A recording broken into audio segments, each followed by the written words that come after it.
Hey everybody, I'm going to give you a few examples and some tips on what to expect when you're approaching a new store, whether you're a clothing designer or a jewelry owner. These are things you want to keep in mind. So some things you want to have prepared are a line sheet or a catalog, which show what you have on hand and what you will have for the next year or next few months. Some examples of your work that are already done and completed.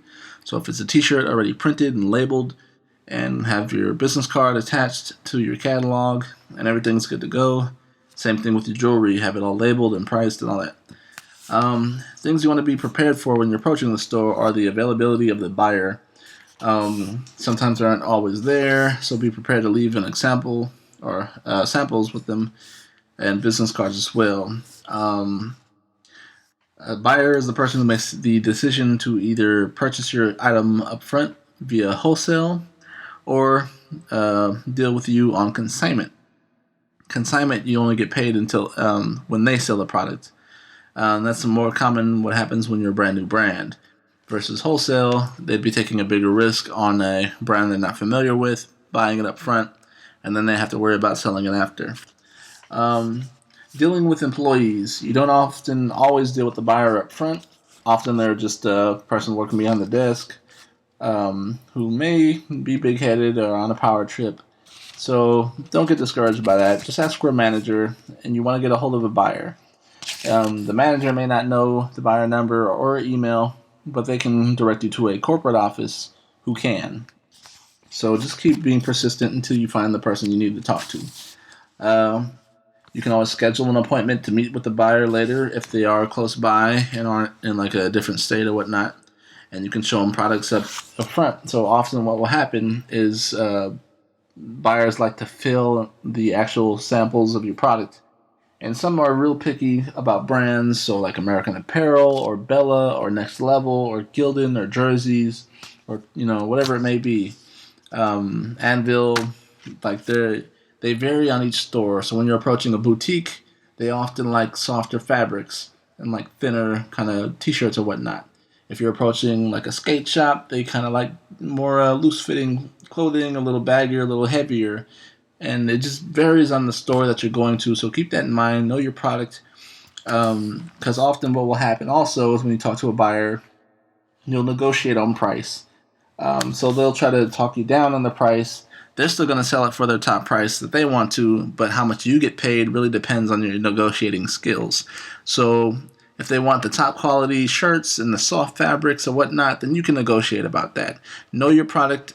Know what the inks that you use if you are printing, so know the difference between plastisol and water-based inks, and the heat presses and using discharge inks.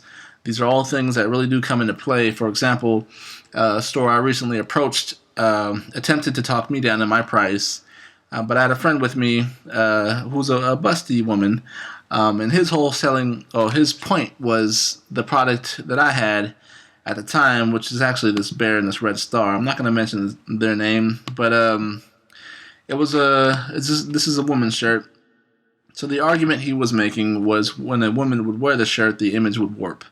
And unless they're wearing a size that's completely wrong, that wasn't the case at all. And me having my friend there wearing the shirt as a model definitely helped me argue that point. And be prepared to walk away. So dealing with that and just the whole vibe of the store, I can live with that no. So I walked away from that and walked down just not too far away from another store, and it worked out perfectly. I ended up getting into that store. So always, know your product, know your quality, be confident in your product, and be prepared to walk away. It's okay if you don't get into that store. There are others who will accept your product. And later on down the line, when you do build up your product, they'll come back to you. And then you have the choice if you want to be in there or not. So be prepared for no's, because they're going to be they're going to come often in the business. It's just what it is.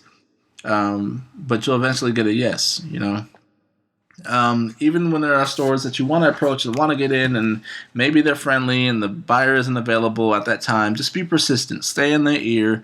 call in every maybe 3 weeks or so, checking in, send an email just to see what they're if they're available. Do they have any space available in the store? Because what will often happen is they buy their products from venues early on, so spaces are really limited.